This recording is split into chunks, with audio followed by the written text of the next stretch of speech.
What's up? This is Miles, and today I wanted to make a really quick video on what I consider to be the most important question that you as a business owner can ask when you're trying to build a new website for your business or even just trying to improve the effectiveness of your current website. And this question is, what is the purpose of your website? Now, I know this seems like a very common sense or simple question. Of course, I know what my website's for. It's to bring in new customers. It's to help me make money, really.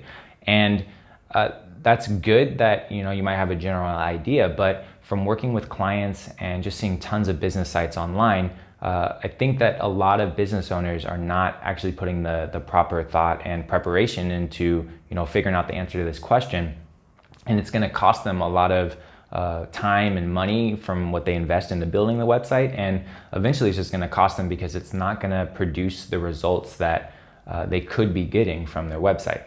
So the analogy I like to use when I think of websites is it's really just a tool. And whether you're think about you're trying to hang a picture or you're trying to unscrew something, there's specific kinds of tools that you need to accomplish that goal. And if you didn't really know what you were trying to do, and you could end up bringing the wrong tool, and the job wouldn't be done. And I know that's kind of a terrible analogy, but the thing about a website is it's really a multi-purpose tool. Depending on how you structure it, what content you put in it, it can accomplish a variety of different goals for your business. To keep this video simple, I'm going to really talk about the two main ways that I see websites being used, and how, I guess you could say, what would be right for you and your business. So the main two ways that, or main two purposes of websites that I commonly see are a portfolio style website and a virtual salesperson style website.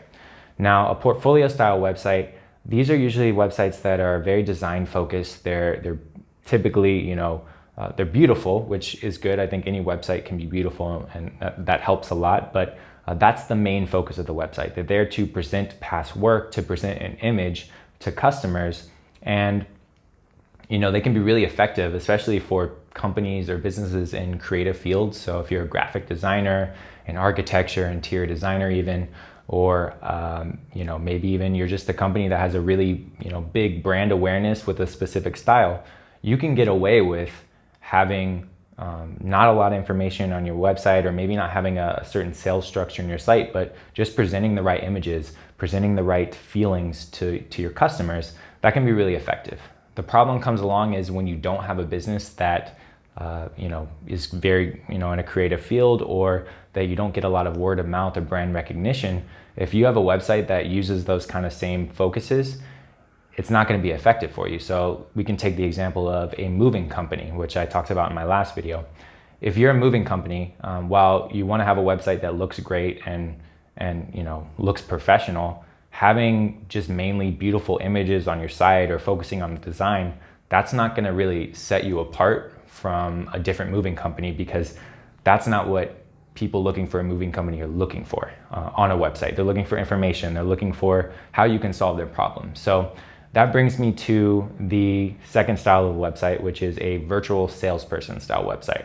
So another analogy, I hope this one's a little bit better, but you imagine you buy, you have a store and you hire a salesperson. That salesperson has several duties. It's to greet the customer, to figure out what the customer needs, show them your products, show them why you're the best fit, build trust, build a relationship, and eventually, and hopefully in a good way, a positive way, guide a customer towards working with your business or buying your products or services.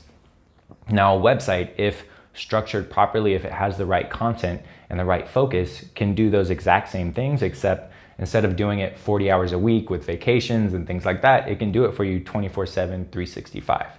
And I'm going to get into really what goes into a virtual salesperson website in future videos, but this is really the foundational question that you need to ask before you invest money or time into your website. Because I've seen a lot of businesses spend a lot of time or pay people a lot of money to build a site that looks great or fits a certain style, but ends up just sitting online and not really doing anything for the business. So like I said, in future videos, I'm going to go more in depth and that actually in my next video, I'm going to talk about some of the key things your website should hit on to be that virtual salesperson. But for now, just think about that question. If you're thinking about building a new website or just want to improve yours, a great place to start is to figure out what goals specifically you'd like to accomplish, how you get your customers. You can look at, are you getting a lot of word of mouth? Do people just want to see your portfolio, or do your customers have a lot of questions about your services? Do you need to build a lot of trust before you are able to work with them? And if that's the case, then the direction you probably want to head in is that virtual salesperson website. So that's really it. Just a quick video. If you have any questions about this, feel free to ask. If you have suggestions for future videos I can make, please let me know in the comments. Thank you for taking the time to watch, and I'll see you next time.